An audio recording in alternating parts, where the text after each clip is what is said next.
নমস্কার বন্ধুরা, স্বাগতম আপনাদের আমার ইউটিউব চ্যানেলে। আজ আমি আপনাদের জন্য নিয়ে এসেছি একটি স্বাস্থ্যকর, সুস্বাদু এবং একদম আলু ছাড়া মিক্সড ভেজ রেসিপি, যা ডায়েট ফ্রেন্ডলি এবং সমস্ত বয়সের মানুষের জন্য পারফেক্ট। এর জন্য প্রথমেই সবজিগুলোকে সুন্দর করে কাটতে হবে ছোট ছোট করে। ফুলকপি, বিনস, সজনে ডাঁটা, শিম, গাজর, ক্যাপসিকাম, মটরশুঁটি এবং টমেটো। তারপরে কড়াইতে তেল দিতে হবে। তেলটা গরম হলে এর মধ্যে কেটে রাখা পনিরগুলোকে দিয়ে ভালো করে ভাজতে হবে। পনিরগুলোকে ছোট ছোট করেই আমি কেটেছি। এরপরে আমি এতে অল্প করে হলুদ দিয়েই ভালো করে ভেজে নিলাম। ভাজা হয়ে গেলে একে একে সবজিগুলোকে ভাজতে হবে। সবজিগুলোকে ভাজার জন্য প্রথমেই ফুলকপি দিতে হবে, তারপরে গাজর, বিনস, শিম এক এক করে দিয়ে অল্প করে হলুদ গুঁড়ো দিয়েই ভাজতে হবে। আমি ভেজেছি হলুদ গুঁড়ো দিয়ে। তারপরেই এর মধ্যে ক্যাপসিকাম, মটরশুঁটি, সজনে ডাঁটাও দিয়ে দিতে হবে। তোমরা চাইলেই হলুদ দিতে পারো, না হলে দেবে না, স্কিপ করে যাবে। এরপরে কড়াইতে দিয়ে দিলাম তেল। তেল দেওয়ার পরে তেল গরম হতে তেজপাতা, শুকনো লঙ্কা আর গোটা জিরে দিয়ে ভালো করে ভাজা হয়ে গেলে তার মধ্যে দিয়ে দিলাম টমেটো বাটা এবং কয়েকটা কেটে রাখা টমেটোর পিস এবং অল্প পরিমাণে লবণ।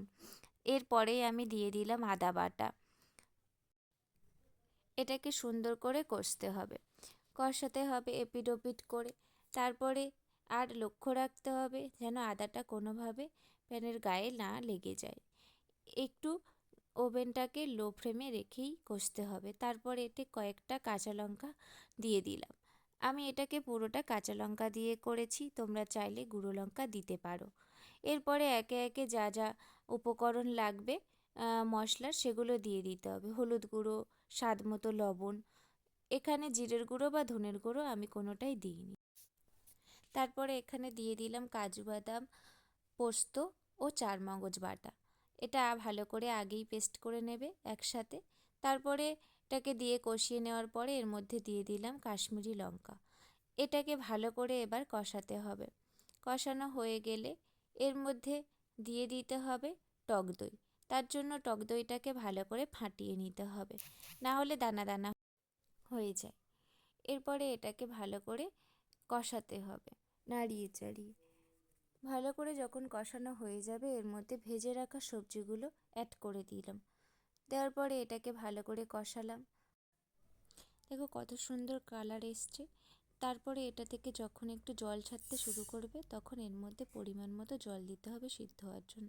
এখানে চিনি দিতে হয়, আমি এখানে বাতাসা দিয়েছি, তোমরা চাইলেই চিনি দিতে পারো। তারপরে সিদ্ধ হওয়ার জন্য ঢাকা দিয়ে 10 থেকে 15 মিনিট রাখতে হবে।